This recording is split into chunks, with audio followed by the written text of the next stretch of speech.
All right, so the country that matters here, the only country that, in my opinion, is doing anything meaningful when it comes to moving from the dollar to something else is Saudi Arabia.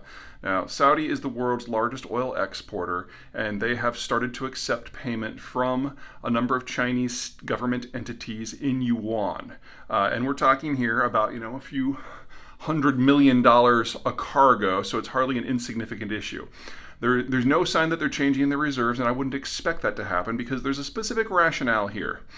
Now, the Saudis' military on paper is great. They've got a lot of top-notch equipment, but they have demonstrated over and over and over in recent decades that the Saudi military is incapable of operating its own equipment at scale, much less in any sort of coordinated manner. I mean, they can fly their planes and bomb things, and that's about it. They have always, since their independence, relied on an external security guarantor in order to keep them alive. At first, that was the Brits, and for the last several decades, especially under globalization, it has been the Americans. Now, the Saudis think a little bit differently.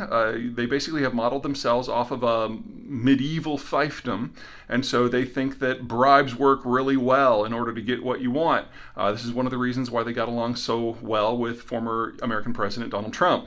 They saw the world through basically the same lens when it came to operating procedures.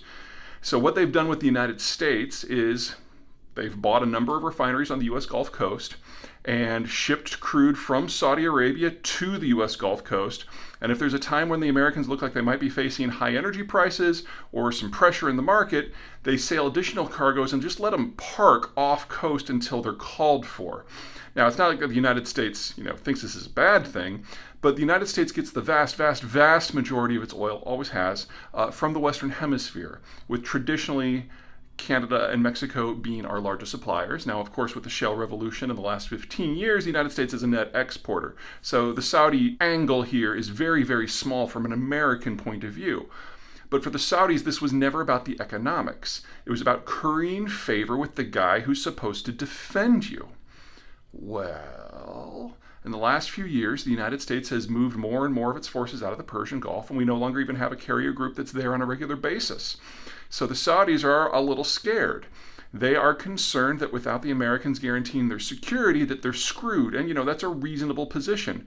So they've been looking about for a replacement, and they're discovering that there isn't a really good, clean one. The French and the Brits could theoretically project power into the Persian Gulf, but definitely not as reliably as the United States. Turkey certainly could, but they would have to conquer Iraq first. And, the Saudis have a lot of opinions on a lot of things going on in Iraq, but they'd really rather not have a regional superpower right on their border. India is probably in the long run the most likely outcome, but they're not Muslim. So the Indians' tendency to meddle in political events in places where they have military forces, especially in Afghanistan, has really soured the Saudis. Japan's a possibility, but Japan has other options as well. Most notably, it has gotten in bed with the United States and can access the energy of the Western Hemisphere. That just leaves China. Now, the Saudis aren't all that hot on China. The Chinese Navy really can't project power, and the Chinese have no experience projecting power in military terms beyond their own neighborhood, much less going the 5,000 miles it would take to get to the Persian Gulf. There's also low confidence in Saudi Arabia that if a fight broke out, that the Chinese would side with the Saudis against their primary regional rival, Iran. But if there's one thing the Saudis have, it's money to spare. So they have gone into China and bought up a few refineries, entered into joint ventures with Chinese state energy firms, and are shipping crude to China like they used to ship it to the United States.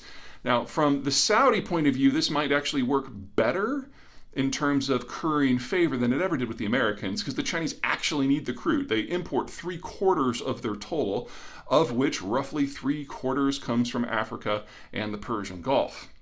And so they're paying for that in yuan in order specifically in their mindset to bribe the Chinese to come to their aid when the rubber hits the road.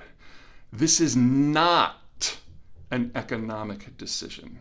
This is a political decision being made, not because they don't like the dollar, but because they think the dollar doesn't give them the military guarantees that they thought it once did.